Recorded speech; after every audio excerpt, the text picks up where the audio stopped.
Hello, welcome back. അപ്പോൾ നമ്മുടെ കഞ്ചുവിൻ്റെ കുട്ടികളെ നമ്മൾ കണ്ടില്ലല്ലോ. അപ്പോൾ നമുക്കവരെ കാണണ്ടേ? ബാട്ടോ കാണിച്ചു തരാവേ. ഇതിങ്ങനെ വീടിൻ്റെ മുകളിലാണ് കേട്ടോ. കുറച്ച് കാർഡ്ബോർഡെല്ലാം കൂടെ ചുമ്മാ കൂട്ടിയിട്ടേക്കുന്ന അതിൻ്റെ എല്ലാം കൂടെ അടിയിൽ വെട്ടം പോലും കയറാത്ത പോലെ ഉള്ളിടത്താണ് അവൾ അതിനെ കൊണ്ട് വെച്ചേക്കുന്നത് കേട്ടോ. ഞാൻ ഇത് ഇങ്ങനെ കരച്ചിലായിട്ട് ഇത് എവിടെയാണെന്ന് തപ്പി. അപ്പം എനിക്ക് തോന്നി ഇതിൻ്റെ ഇടയിലായിരിക്കും. കുറേ തപ്പി കേട്ടോ. ഇതെല്ലാം കൂടി ഇങ്ങനെ കൂടി കിടക്കുന്നതിൻ്റെ ഇടയ്ക്ക് തപ്പി ചെന്നപ്പോഴാണ് ഈ കുഞ്ഞുങ്ങളെ കണ്ടത്. 4 കുഞ്ഞുങ്ങളുണ്ട്. എല്ലാം അവളുടെ കളറൊക്കെ തന്നെ. ഒരെണ്ണച്ചൻ്റെ കളറ്, പിന്നെ ഒരെണ്ണം ഭയങ്കര ഡാർക്ക് കളറ്.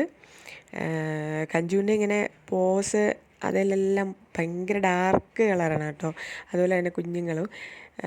ഇതൊരു ഞായറാഴ്ച എങ്ങാണ്ടാണ് ഉണ്ടായത്. അപ്പം ഈ കുഞ്ഞുങ്ങൾ കണ്ണൊന്നും വിരിഞ്ഞിട്ടില്ല. ഇവൾ നമ്മുടെ പൂച്ചയല്ല കേട്ടോ. വേറെ എവിടെ നിന്നോ വന്നിട്ട് ഇവിടെ പിന്നെ അടുക്കള വാതിൽക്ക് അങ്ങനെ കൂടി അവിടെ കിടപ്പായിരുന്നു.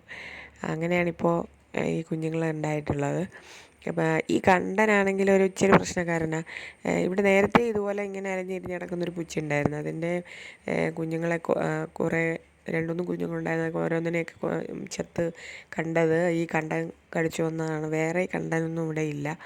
മിക്കവാറും അതുകൊണ്ടായിരിക്കും ഈ കഞ്ചു ഇങ്ങനെ ഇവിടെ കൊണ്ട് പാത്ത് വെച്ചതെന്നാണ് എനിക്ക് തോന്നുന്നത്. എനിവേ, കണ്ണ് തുറക്കാനായിട്ട് ഇങ്ങനെ നോക്കിയിരിക്കുക കേട്ടോ. അപ്പോൾ ഇവരുടെ വിശേഷങ്ങൾ വീണ്ടും ഇടാവേ. Okay, thanks for watching.